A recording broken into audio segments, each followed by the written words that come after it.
It was always very awkward to me how superficial the industry could be. And that as much as people love you, they didn't love me before that when I was coming up in St. Louis. And then I got to Paris and it took someone else, Karl Lagerfeld in this case, to say, she's the face of the 21st century. But no one wanted to hear that before. The very reason that I went to Paris was because I couldn't make it with this kind of face in the US. Who makes it in the US? Cindy Crawford, Christy Turlington, Nikki Taylor. That's who makes it in the US. I didn't have any of that. I didn't have that beauty mark, even though I do have a little one, but not like that. Like I wasn't. So I had to go to Europe. All of this is to say, it was a very superficial industry that sometimes you're hot, sometimes you're not. And I just thought, if something happens to me, like God forbid, I'm in a car accident or something, who will want to talk to me and who no longer will?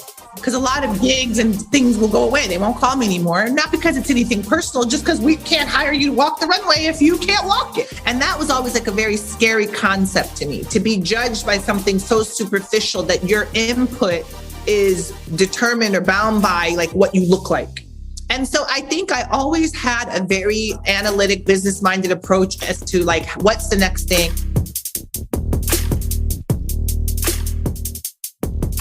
Hi, everyone. Thank you so much for tuning in to a Fashion Moment podcast. Whether you're a fashion lover or just fashion curious, welcome. I literally love bringing you one-on-one interviews week after week with your fashion favorites. I get inspired every time, and I hope you do too. This podcast is not sponsored, and all of us here are freely giving our time because we all believe in this and we love it. I would love to continue this great work and bring you even more content, exclusive features, and live events in the years ahead. If you love the podcast or just want to support, buy me a coffee. Yes, a coffee. You can visit buymeacoffee.com/a-fashion-moment to become a fashion friend for one coffee a month, $5, or click the support tab to grab any amount you'd like. Again, that's buymeacoffee.com/a-fashion-moment. Thank you for supporting us. Now on to the show.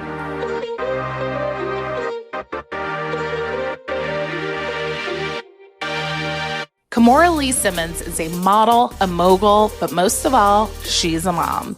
In 1999, Kimora launched Baby Phat, one of the first explosive streetwear brands that specifically catered to women, and even more so, women of color, by creating denim styles and looks that complemented women with curves. She used her fashion experience as a model and her business acumen to build one of the most successful fashion brands of our time. Baby Phat, along with its iconic symbol, the curvy Siamese cat that we all know and love, became a fashion sensation, gracing magazines, runways, and celebrities across the globe. In the early 2000s, Kimora launched a docuseries called Life in the Fab Lane, where she gave us an inside look into her life as a working mom and the inner workings of her fashion empire. Her hit book, Fabulosity, in 2006, captured the hearts and empowered countless women to pursue self-love, confidence, and success. Kimora would go on to build her luxury brand, KLS, and become the creative director of JustFab. Her list of accolades and accomplishments, honestly, is endless. Now, with her brilliant daughters by her side, Aoki and Ming, Kimora launched Baby Phat Beauty. And this very week, yes, actually today, she has revived and expanded her clothing brand, Baby Phat by Kimora Lee Simmons. Kimora is a fashion icon and someone that I've looked up to both personally and professionally for my entire life. It was such an honor to chat with her all about her illustrious career, the revival of Baby Phat by Kimora Lee Simmons, and her dedication to empowering women. I hope you enjoy it. Hello, Kimora, and welcome to a fashion moment. Thank you so much for being here. Thank you for having me. How are you? I know the pandemic has been crazy. I'm good. Stressed, running around with the kids. Here we are today. Here we are, your Instagram. I love all the stories you add with the kids. Kenzo is getting I have so to do big. more, right?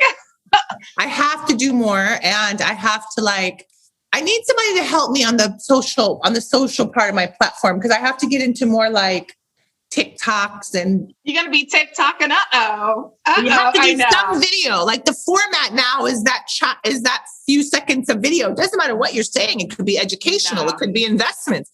But the way that things are digested now is in that digital format. That's why they said, quote unquote, allegedly, someone said, I know, Instagram is not a photo sharing platform anymore. They're like, no, we're video. I'm like, okay. So it doesn't matter what they really said, and what it really is they're going to start suppress your content that doesn't fit. Yes. Right. So technically, they are what they said. Constantly moving. I'm like, but let's get to the good stuff. Okay. Like, we have so much going on, and I'm so excited about it. But let's start from the beginning. So you went from the runway, Chanel-ing it up, to becoming a mogul of your own brand. Yeah. Now, what inspired you to start Baby Phat? I go through this all the time right now with Aoki. So I was modeling very young. I'm from St. Louis, Missouri. I started modeling locally, probably like 10, 11 years old. And local in St. Louis, Missouri is like Purina Dog Chow, or, Venture or something. The mall, I don't know, local stuff. Love the mall. So I started modeling. That led me to be discovered in Kansas City, Missouri, by an agent who took me to Paris. And the whole way that I got into modeling was just to be a little bit more, was really an insecurity thing. Wow. My mom wanted me to be more secure and be more self-confident and be able to stand up straight and not slump over. I was so tall, super awkward. And the giraffe. I remember that story. Kenzo's foot is almost 15, and he's literally, it's like this, and he's 12. So the same as Aoki is legs for days.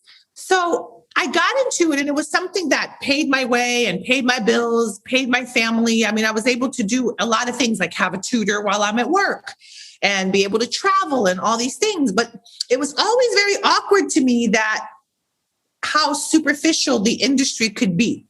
Wow. Mm-hmm. And that as much as people love you, they didn't love me before that when I was coming up in St. Louis. And then I got to Paris, and it took someone else, Karl Lagerfeld in this case, to say, she's the face of the 21st century. But no one wanted to hear that before. The very reason that I went to Paris was because I couldn't make it with this kind of face in the US. Who makes it in the US? Cindy Crawford, Christy Turlington, Nikki Taylor. That's who makes it in the US.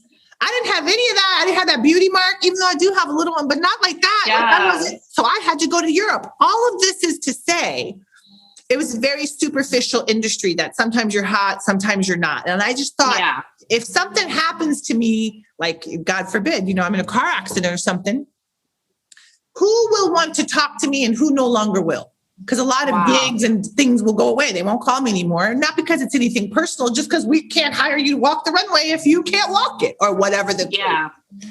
And that was always like a very scary concept to me, to be judged by something so superficial that your input is determined or bound by like what you look like, whatever that may be, how pretty you are, how skinny you are, how thick you are, how brown you are, how white you are, your hair. I don't know. That's weird to me. Some of those things we can change, like hair, but some of those things we can't. And so that was just weird. And so I think I always had a very analytic, business-minded approach as to like, what's the next thing, how to get out of here, what can I do? And I know that a lot of people are like, how to get out of here? It was very glamorous. You were in Paris. Black people be thinking this way. I'm just saying. And so I just thought, what's my next thing? And so fashion was always something that I had grown up in, and I had seen both sides of it. And I always, like I said, had a very analytic brain as well as a creative side. And so many years later, it kind of was that thing where they say the preparation meets the opportunity. And I had a chance to launch the women's counterpart to, at the time, was also new company Fat Farm. And everything that they were trying to make, which would have been Baby Phat, everything that they were suggesting we do was like, you remember back like when I don't know. It looked like, I don't know. You remember when like TLC used to wear like super big jeans and like the super big baseball jersey and everything was like wearing my boyfriend's clothes. And then you remember, fast forward, it kind of went a little bit more. Now, this was my generation. This was what we made, but it became more like Aaliyah wearing her sexy baggy jeans, but with a proper top, and her body was banging. It wasn't like hidden under her boyfriend's clothes, even though it was a bandana or maybe a baggy jean. I took that kind of concept and really wanted to make the women's counterpart to the men, as opposed to like doing my man's thing or being a part of that. I wanted to kind of stand on my own, if you would, next to me. And so Phat Farm and Baby Phat were always like counterparts for one another. I don't know, siblings or husband and wife. I'm not really sure what they were. They were like a counterpart. But she very much, and that's how she was born. And she very much stood on her own 2 feet. And it's, you know, some of your other topics, I'm sure, are going to touch on this, but it really became what it is today. And that was my foray into business. And since then, I have added much, you know, I've had several fashion brands. I've added many businesses, many types of businesses, investments. So life is just about an evolution, I think, of things. So I've ended up right here in the midst of everything else, like you said, a working mom, you know, here I stand and reinventing or redoing or circling the block again. And here we are again, and the timing is right again. And it's just kind of phenomenal. All of this, you know, stuff happening at once. So we went from the birth to like the rebirth. I love it. And, you know, hip hop, you know, streetwear, it was very male centered. Even what they wanted to see on women. Was that a challenge for you to sort of say, hey guys, no, it should look this way? Or was Russell like, let her do her thing, she knows what she's talking about? No, it was definitely very much let her do her thing, she knows what she's talking about. Because I was the only one that came to the table with any real fashion sense, having worked with every major designer in the world. And you have to realize that at that time, 20 something years ago, a lot, when someone says every major designer in the world, those people were really living then. Gianfranco Ferré, Christian Dior, Jean-Louis Cherrer, Karl Lagerfeld. You know, these people were really living. Yves Saint Laurent. So I brought a breadth of knowledge and experience and firsthand experience to what I was doing. And to this day, it's the same. I can feel it in my chest. I'm very much amped up. I know what I know, and I don't know what I don't know. I can try to figure it out, but I know what I know. And for me at that time, it took on a life of its own, if you would. But it was such an empowering time for me and my life and my family. And it was kind of the birth of so much that if I look back, I really feel almost like it was I say this quite humbly, but like a woman's empowerment movement for me and my time and what that represented, and the artists and the women and the talent and my crew. Like, you know, I tell my kids right now when they're listening to all the good songs and they're 21, 6. And I always say, not only was that from my era, that's my friend in the song. And we were running around road dogs, and that's how you got the song. Now I know that's going to sound like we're talking about the Beatles and running around with like Ringo Starr or somebody. He's not the Beatles, is he? But like running around with John Lennon. It's going to sound like that. But for right now, it's very relevant to show you, again, fashion comes around, music comes around, not even comes around, but cycles the bin, so to speak. And that's really where I am now, is kind of exactly where I started then. But I knew very much what I wanted to represent and what I represent, and like how they say now, stand in your truth. And I did that, even though it was odd and it was weird, and women can't do that, and Black women can't do that, and Asians don't do that, mixed people don't do that, tall people don't do that. Why are you even here? I mean, it was the worst. It was the worst. I got it all. And so I just learned to kind of deal with everybody else's insecurities, and not to not to take it on for yourself, but almost to adopt it as a deflector, like for your business. Everything you do represent is really what people say you can't. They say you never. I love that. It's really what you represent. That's why they were so scared. They're saying you can't. It was weird. Oh, they were scared. They were scared in the industry. We'll get to that, because I feel like life in the Fab Lane really captured that. And that was the first time the world had ever seen that. And also just having a fashion background and sort of knowing how buyers work, how sales rooms work, how PR people work. You were like, no, like, no, we are not doing that. No, that shirt is not my girl. Exactly. And I was like, oh my God, like she is telling these people, like, I loved it. It was brilliant. But getting back to the Baby Phat, who would you say is the Baby Phat customer? Like, who is that person? I would say the Baby Phat customer, I mean, there's obviously a demographic or an age group, if you would. Who is the Baby Phat girl? And I was saying more than just a number or an age. There's all these things you can fit into. It's more of a spirit. And I think that and I said some of the things that she's self-confident and she's empowered and she's strong-willed and strong-minded. And the very important thing here is even if we don't always feel those things, we know that we should be and we want to be. So it's almost like an armor, a powerful kind of tool, if you would, right? Which is what fashion is and beauty is. And when I put on my wig and change my colors and do all that, that's what I'm doing, right? It's my armor. It's my cape, it's my whatever to the world. Yes. So even though we may not always feel those things, we want to. Yeah. So I think she is striving for that, even though we may not always have that, in our hand at that time. But underneath it all, deep inside, that's the type of woman that she is. And it's the type of woman we know we should be and what we strive to be and what we want for our aunts and our children, our girls, our young women, especially. So I think she represents very much our modern day woman. Who can achieve anything. I feel like I tap into my fabulosity, like whether it's a sportswear look or whether it's an elevated KLS look. I feel like I'm going out there and I'm going to dominate. That's how you feel. Absolutely. So, speaking of that, first of all, I love me some Fabulosity in 2006. Oh my God. I'm sure it's so embarrassing. I love it. So I must have read that book like a good 4 or 5 times, literally, to remind myself. To read it again. I know it's so embarrassing. Some of the things I probably wouldn't do now. Okay, good. Like, I tell the girls to fight because I'd be wanting to fight. Oh, listen, one thing that you did. One thing that I always held on to, which I thought was interesting. You said always look your best when you're in the middle of scandal. So like I remember I was, doing this whole business fraternity thing, something went down. And I was like, you know what? I'm going to put a red lip on. Kimora said I should look my best. So that's what I'm going to do. And the next day they were like, you just knew you were going to cross, didn't you, with that red lip on? And I was like, it worked. It worked.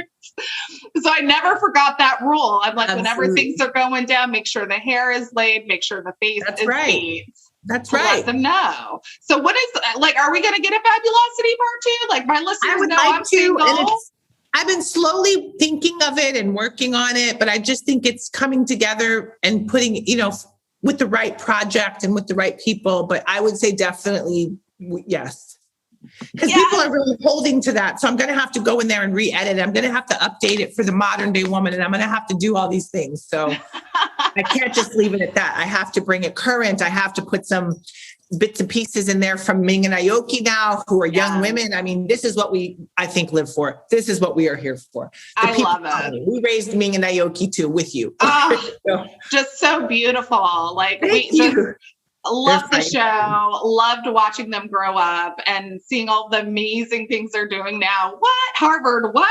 Okay. I was like, Ming is at NYU. Ming is at NYU. So they're doing it. They don't love it now. I mean, with the pandemic and everything and wearing the mask and online, half the stuff is still online. It's odd and not being able to gather. It's weird. But, they're making it. They're definitely doing it and doing a great job at it. But it's not an easy time for anybody, I guess. It's tough. I can only imagine, for their age group, what that's like. So hopefully within a year or so, hoping, fingers crossed.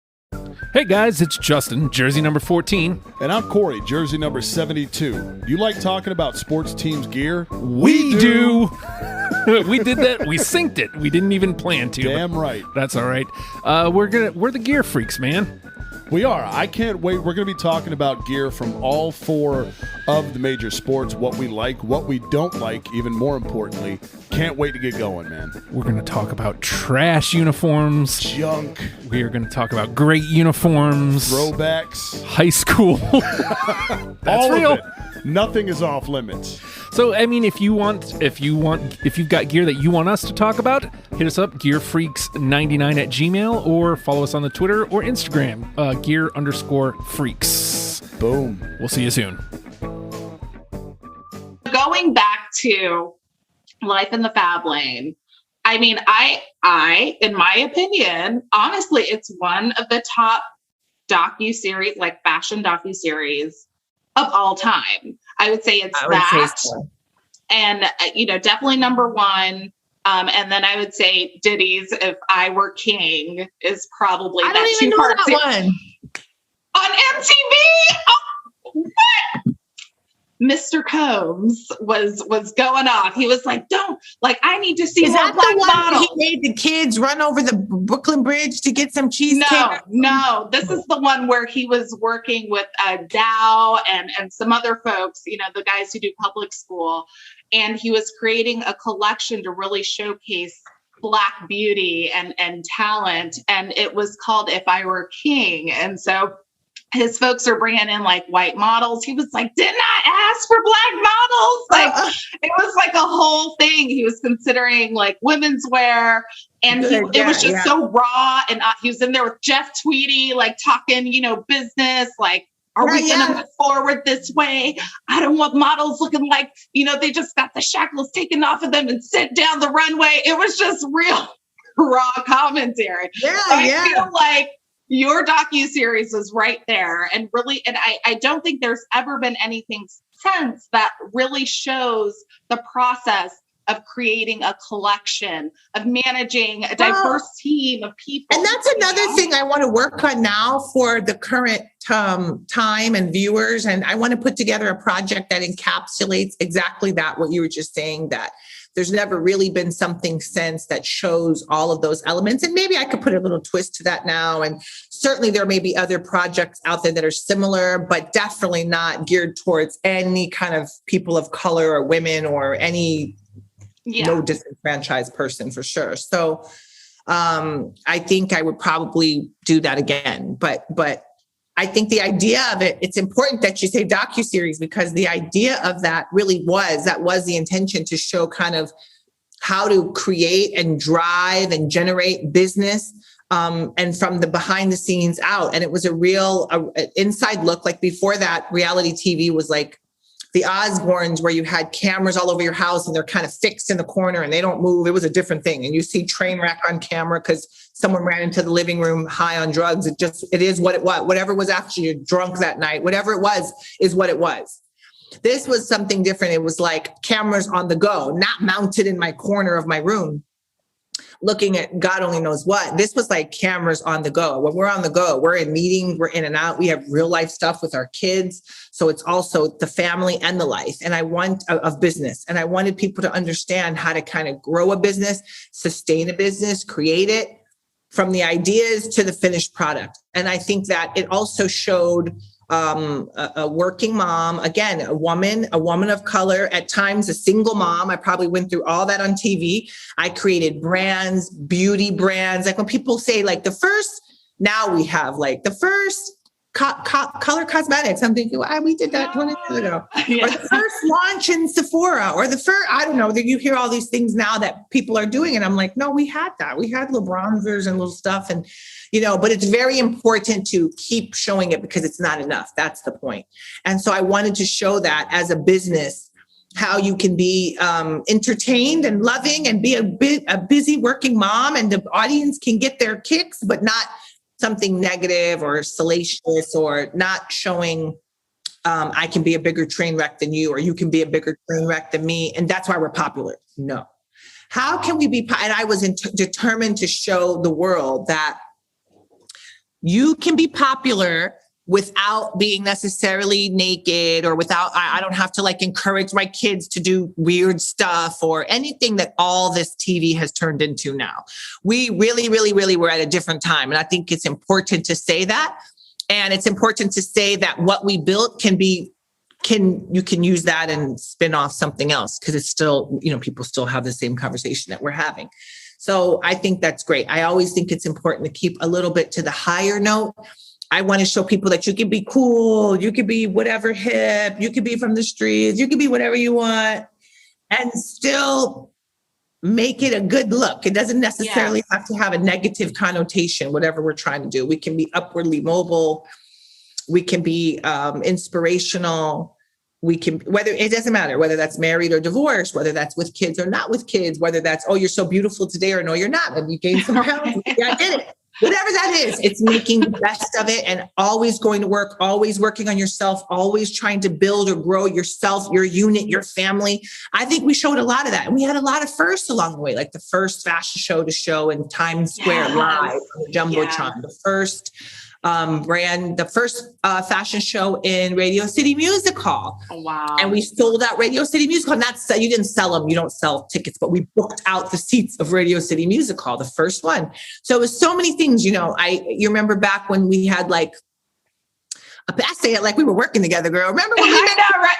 Well, I probably do know. Yeah, the pink phone. Or remember I had a pink diamond phone? Yes. Oh my God. Cameron, fur coat, and his phone. Remember? Even the cards. I was like, yes, the pink rush card. I remember that. Yeah. So it's just been, a journey, and it's gotten me to where I am. And I'm just so proud of her, Baby Phat, and what she was able to represent and what it was able to spin off and build as a business on TV and through this docuseries, and just what that was able to mean for so many other people who came after that, and what we were able to look up and say, yeah, we did that, or here we go. And I think was amazing. That's what I set out to do.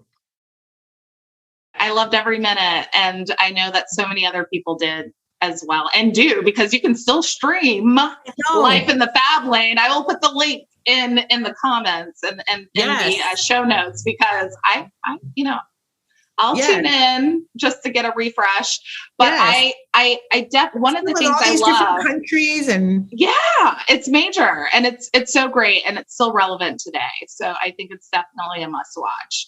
And one thing I love about the show is your relationship with your team, and you've built the careers of so many people. I mean, Jerome, hello, BJ, Sandra, James knows when to brown nose and when not to. James just passed away. What? I heard that James passed away recently. Rest in peace, James. Rest in peace. God. Oh my goodness. I think a couple months ago. How crazy is that? I wasn't as in touch lately over the years. Yeah. But I heard that. Oh my God. Rest in peace, James. But you have the best relationship with your team. And so what is your advice or the keys to success of building a team to help bring your vision to life? I think it's exactly the word that you use is build. You want to help individuals. You want to put together a team that's comprised of very strong people, but also very much team players. You want people's individual, dreams and aspirations to be able to be met and fulfilled, all the while contributing to the greater good of whatever project or, whatever we're doing. So I think you want to create leaders, cultivate leaders, kind of work to remove fear and remove stifling situations, and understand that we're all going to make a mistake. I've made plenty of mistakes in my life. I always say I would never ask someone to do something for me that I can't do for myself in terms of whatever little jobs or cleaning up or making this or that. Usually I can do it myself. So it's important to learn, create leaders and grow people up that can learn every aspect of what it is that they need to know for themselves, or what they need to learn, what they need to do. And I don't know, I've always just been blessed with having a very, very supportive group of young people, and we kind of come up together and we grow together. And we, like you said, I've created so many, built so many careers, and still to this day, I talk to a lot of them, Jerome. And yes, amazing. What I love is just seeing you build these brands over time. And I can only imagine some of the experiences that you've had, but collectively, is there a challenge that you have faced in building the brands, and sort of like, what was your course of action to sort of overcome that challenge? Is there something that continues to come up as you're building? I think it's always just fighting for your placement, your footing, your rightful place, so to speak. Always fighting for your opportunities, or to be taken seriously as a businesswoman, or as an entrepreneur, or as a brand builder, or as being taken seriously as a fashion designer or a creator, as a woman of color, Kimora, still. Well, you said one of the greatest challenges, right? Yeah. But I think still to this day, always. And that goes back to putting together a great team that you can move forward with. And a lot of times I mentor young people. I incubate brands. I invest in seed rounds. So those are companies that aren't even up and going. And I hear the same challenges and I see the same things. Nothing has changed. Nothing has changed with the challenges and how, it's just like anything else we talk about kind of socially today, that we say, oh, thank God the needle is moving and it's gotten loud and now we're having the conversation. But why does it have to be just today? We've been struggling so long.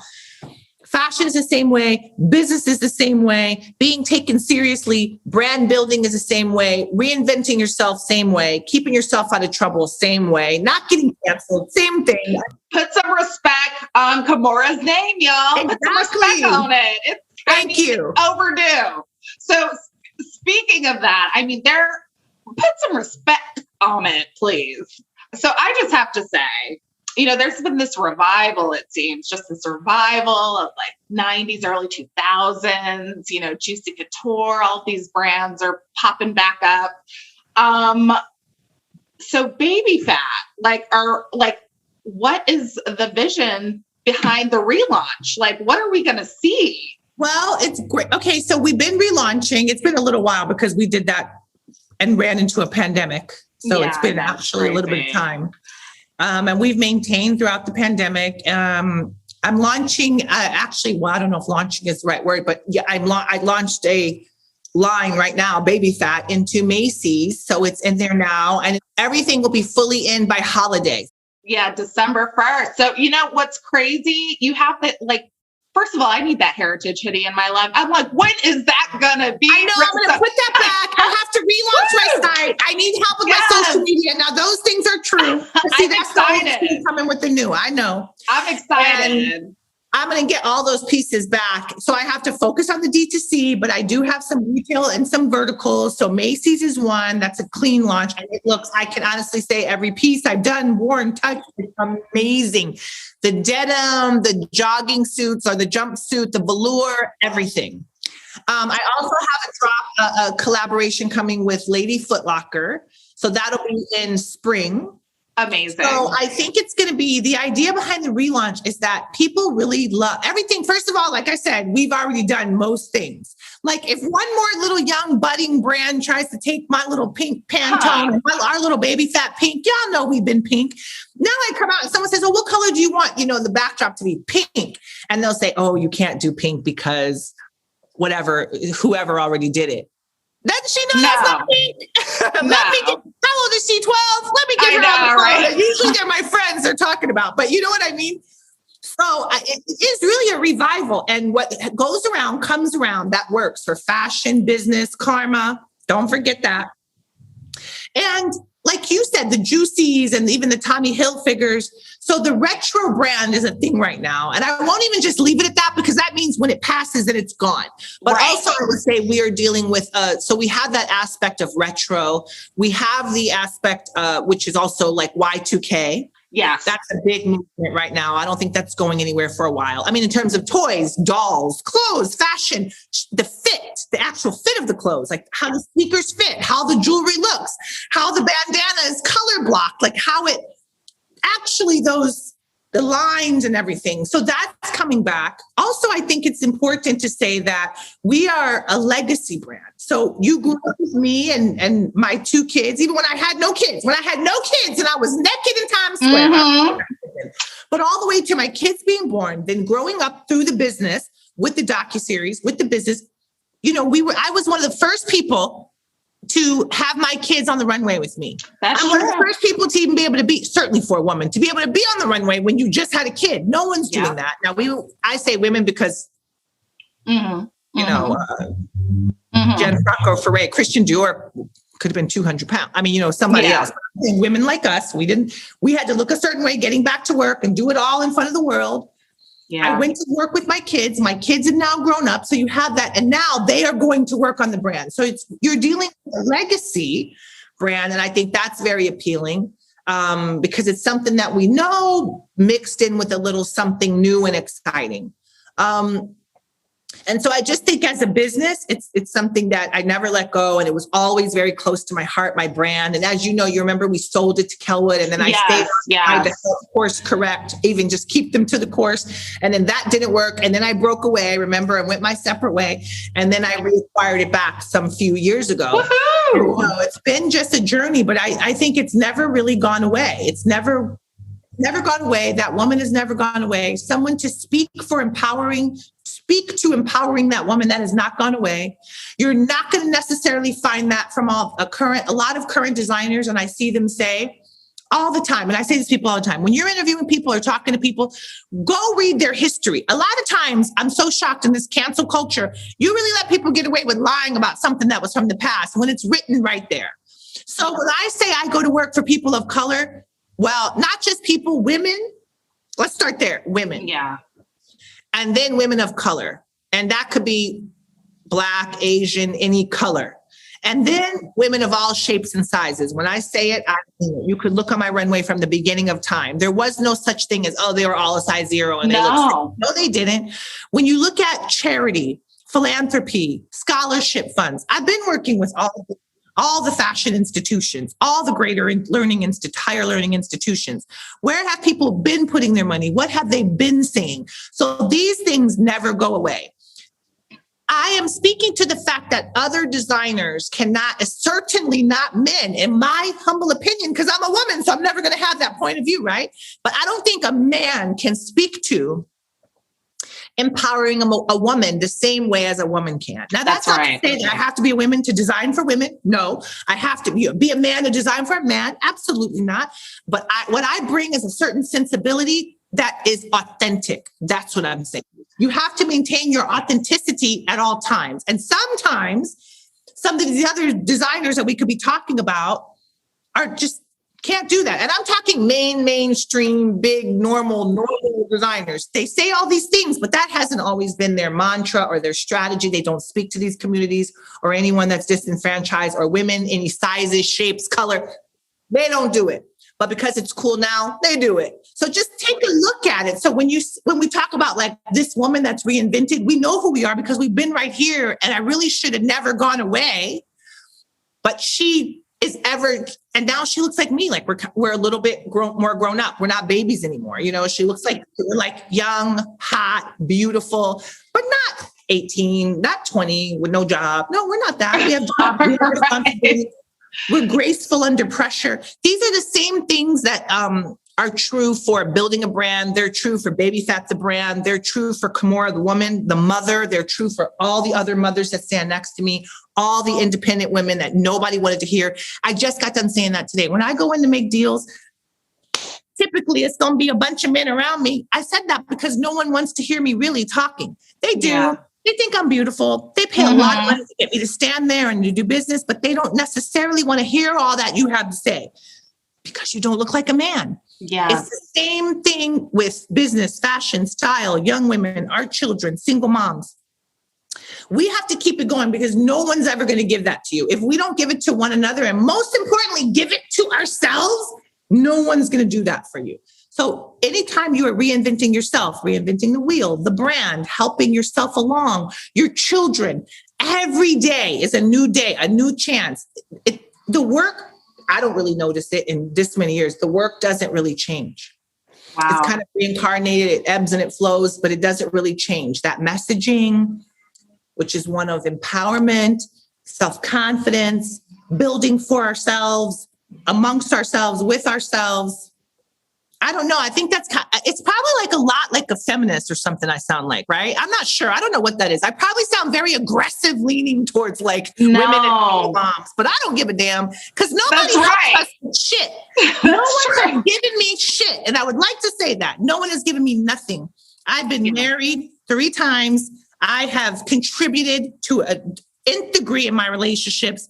Lord only knows they've been turned upside down, not by my fault, always by fault. I've had to pick myself up. So has everybody around me. I'm doing it with my fellow sisters. I'm doing it, so I know. But no one has given me. And people always say, you did this. Oh, so-and-so did for you. I could have really been sipping a champagne all by myself at home, doing whatever all day. I have 5 kids. One is adopted. Not that it matters. I'm just saying one. I got him from another family, my baby Harry. So I've had kids. I'm raising kids. The oldest is 21. The next one is 19. Wow. I'm raising young professional people who are making a difference and giving back. I don't think the journey or the work ever really changes. And I think that's just the ever recurring theme of my life, which is Baby Phat, which is this incarnation of ourselves, which is that we go through relationships and we still come out. It's like Fabulosity. And now we didn't have kids before, but now we do. We still look good. Even if we don't look the best, we still going to get it together. Literally, it's always constantly changing. And I know, even if you said you have 2 kids, you said you have 2 kids and they're on the spectrum. And I work with, and I have a lot of friends and family who have kids that are on the spectrum. That's a whole nother discussion, though, about why we have so many kids that are on the spectrum more now than before as we go through time. That's a whole nother discussion that I have with people and I advocate all the time. But in being a single mom of 2 children, period. But I know for a fact on the spectrum, because I have a lot of friends, you know that every moment is a new moment. How one responded or reacted in this moment is not necessarily this moment. So the work, although it may evolve, it doesn't really change to get, which is that to keep it going and to get one foot in front of the other and celebrate all of our triumphs and all of our tears. It's really nothing new. And it's been the basis of my life. It's been the basis of my rebuilding. It's been the basis of my brand. I've had lots of brands in between: KLS, Fabulosity, Couture with a K, Couture by Kimora. So the work never changes from one child to 5 child, from biological children to adopted children. That's what I was trying to say. The work never changes. It just keeps on going. And I know you know that as a mom. I know we know that as single. When the world I don't think I'm single. But it's all bad. Yeah. But and I really don't even put my business out there other than to say the work that I do as a mom. I said a single mom. I might slip up and say single mom if I'm married. I might do a lot of things. Right, because we do so much. Yes. That's what I'm trying to say. And so it's all in that challenge, in that spirit. We recreate ourselves, really. If you look to someone like iconic, like Madonna, she recreates herself. She's always the great Madonna, but she recreates, she keeps it current. She's updating with the times. And that's what I feel like I'm doing for myself. I'm young, but also for my brand, also for my children. I pick myself up from my bootstraps every day. And I hustle and I work. I do the work. I grow. I build. And that's what I put into my brand. And that's what, like you said, I build so many people's careers around me because they say the same thing. I talk to them. And even women who have no career, they're at home with their kids. I talk to them. And we all have the same challenges. We're all trying to make ourselves better. We're all trying to stand as much as we can on our own 2 feet. It's not always easy. And give something to our next generation, our kids, our cousins, our nieces and nephews. How can we be there for them? And it's tough. No one gives us shit.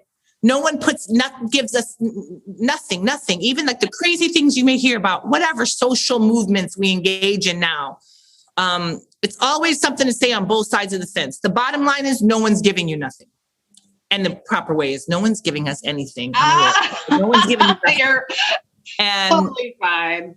How we put it together is, I think, what makes us dynamic. It makes us dynamic as mothers, as women, as women of color. I mean, you name it, as business owners, small business owners. Believe it or not, I consider Baby Phat a small business owner. We're not making all that right now.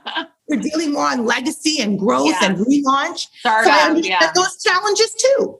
Yeah. I see a lot of things and I've been through a lot and I apply those things. And that's why I say I mentor people, because the new team or the new line, the front line, or I don't exactly say new generation because it didn't turn over yet, because Ming and Aoki and them didn't have any kids yet. But basically the new generation, it's the same work every day. And I think, and we do it with such grace and such beauty and such charm. I mean, there's no one like us. And so therefore there's no one like the kids that we will create and the businesses and the opportunities and the jobs.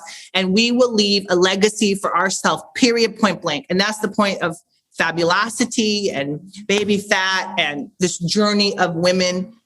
And when I talk, they do the same thing you say. They say, yes, girl, they know. Because I'm like tearing up over here. I'm like, they're right there with us on the journey. So we are here, proof in the pudding, still standing, that what I'm saying is correct. It just keeps on building, we're unstoppable. And that's as business, as moms, we're building communities, we're building little people, we're building entities, and we look like we look. I mean, well, that's where Baby Phat helps too. I mean, I'm like, I could use a little under the eye, but it's all good. But this is the voice we love. I am so glad. This is what we want. We want to hear more from you, Kimora. And I'm so excited about this collection. Do you have a favorite piece in this collection where you're just like, yes, yes, yes? I really love the whole collection. It's amazing. I'm going to shoot it. We're going to do our little TikToks in it. I already got Ming and Aoki. When you come home on a break, I need to do these mother-daughter TikToks. And you know how they'll recreate the look on the daughters. Yes. I got it all. So I love my velour and the terry jumpers. The velour now for holiday. And I love the denim, which is coming back. The denim, the 5-pocket jean, the tight jeans, the zip, the buttons, it's all coming back. And it has, when I say coming back, I mean relaunching the denim program now. Yes. So you be sure to say that because no one knows that. The denim is here. And I'm excited about all the classics. So the classic is the 5-pocket, which is the 2 in the back, the little coin, and the 2 in the front, or 2, 3, 4. And I like all the zipper jeans, all the jeans. They're so hot. They're high-waisted. They're flared again. There's boot cut. They're all kinds of fits. And I love them. Our denim was always something that's so stretchy. So good. It's very accommodating to a lot of shapes and sizes. It doesn't rip. You put on jeans now. It's true. It rips. Fabric. There's a hole in it. They're playing with y'all.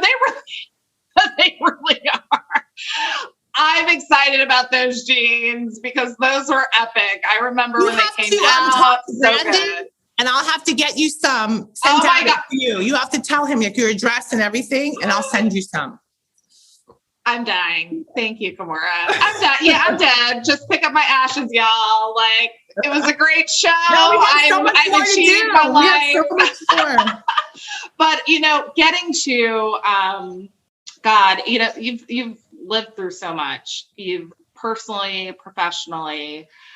Now that you're here right now, what would you tell little Kimora Lee Perkins in St. Louis if you could? From what piece of advice would you give her?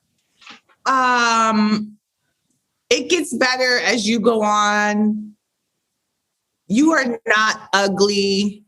They are ugly. They are ugly. That's why they call you ugly. They feel ugly. It's not you. You are beautiful. Different is in. You just watch. Yeah. You will capitalize on being different. Wow. Being weird, being different, looking different. That's okay. Black is beautiful. Brown is beautiful. Every shade, whatever they've ever called you is beautiful. Chinky, yellow, all those things. It is beautiful and you will be okay. And there's so much more on the other side. And you will see that and you will show other people the same. Because those are the type of things when I was little, it was like, oh my gosh, I probably feel like ugly duckling. I look weird. My eyes are like this. My hair is different. And you don't have to worry about any of those things. And now, of course, we're getting a little better nowadays. Kids are mixed. We have assholes, all colors running around. I love it. My family alone is like the UN. Yeah. So we're working on it and we're getting there better with our confidences and our self-assuredness. But coming up, when I was coming up in St. Louis, Missouri, no one looked like that. There wasn't a bunch of kids that looked like me. And being raised by a single mom, she's 100% Asian. She's fabulous. Woo! And explain to someone where she got her Black kids. So it was like, come on. It was a lot of difference. And to come up through that, I would definitely have told little Kimora all those things. But at least I made it. She's still here. And that's the whole point. Every day, they say, is to address that younger person, address that little girl in yourself, because only when you address her or him properly is when you'll be able to take little steps forward in your current life, is by just answering giving a little hug when it's needed, because we didn't always do that for ourselves at 3 or 5 or 10 or 15. We didn't do that. Yeah. We didn't have that. I cannot believe we are coming to the end of our conversation, but something that we can do it another time, or we can talk about other topics. Yes, all the time. This won't be the last, but I have to ask you something we always ask our guests, and I know you have like a million, but what is one of your favorite fashion moments of all time? It could be personal, professional, both, something you witnessed, but just a time where it was just so magical and you were like, this is fashion. This is it. Like you get a little tingle. Oh my gosh. I don't know. I know you go to the south of France. Like, was it a Met Gala? Was it like... I mean, I've done the Met Galas. I've done the south of France. I just got back from the south of France 2 weeks ago. Were the girls, like, I know Aoki went down the runway. Like, was there a moment where you're like... I mean, I definitely will say lately that it's been she's had a few turns on the runway, about 3 or 4. And I will say that has, made me tear up in terms of fashion, my baby being on the runway, and a lot of babies. Ming is doing her thing. Yes, campaigns. Yeah. I remember the episode on Life in the Fab Lane when I think it may have been, was it Ming or Aoki? Because I know Aoki was like, Mom, I want, like, she was very vocal about what she wanted. But one of them got their hair straightened for the first time. I think it was Ming. And you were just like, crying. You're like, my baby Ming, oh my God. Ming, I know. And to this day, I'm like, don't do that to your hair. Don't burn it. And Ming's hair is so long and beautiful because of that. Wild. I let them do it, but don't burn it off. Well, thank you so much, Kimora. You're so amazing. Will you send your information to Brandon so that I can send you the package? Absolutely. And where can people go again to get in touch with you, to learn more about I'm on Baby Instagram. Phat? My IG is what is it? Kimora Lee Simmons, I think. Yes, it is. Kimora Lee Simmons. Baby Phat has an Instagram too, at Baby Phat, babyphat.com. Baby Phat Beauty. There's a beauty line as well, which is phenomenal. So we're out, we out here. We're here. I love it. People know how to find me though, always. People know how to find me. That's never been a problem. I built my whole life, my whole audience on people actually being able to find me. And that's how come the fact that you can find me is the fact that I'm going to need you to approach respectfully. And that's why people know Kimora might give a little, no, you did it at any given time. You know me. That's a difference of two. We are, you know us, you know my family, you know my name. Other people, you don't know them. You don't know, meaning it's like Playboy. We don't know it was Hugh Hefner, but that's not a fashion, you don't know, there's no name. There's no person for you to say, hey, I don't like this, or I want this, or we need this, or that doesn't look like us, or, I'm in touch with people all the time and they know that. So, and I think it's very comforting for them to be able to have input like that and be able to find you and be able to feel seen and heard. I think that's so important too. Kimora, thank you so much. I have one last question because you ministered to my soul today and I knew it would happen. But what keeps you grounded, Kimora? I know you would say prayers sometimes. You'd be like, Lord Jesus, you would be praying. Like, I do. I think it's my kids. I have 5 kids. I live for my kids. I was very young, 21, 2, having Ming, 20, early 20s. I love my kids. I do everything for them, and not just them, but in our community for young people. They inspire me all the time. They're so funny. They set us straight. We set them straight. I'm like, Auntie, I can walk down the street and see a kid and be like, don't do that, baby. And they'll be like, Kimora said, don't see what she said. Yeah. I'd have beat you that she saw you doing that. Like we are really a family, really a community. And I think that's what keeps me going. Like the fountain of youth, my community, my tribe. Thank you so much, Kimora. Thank you so much.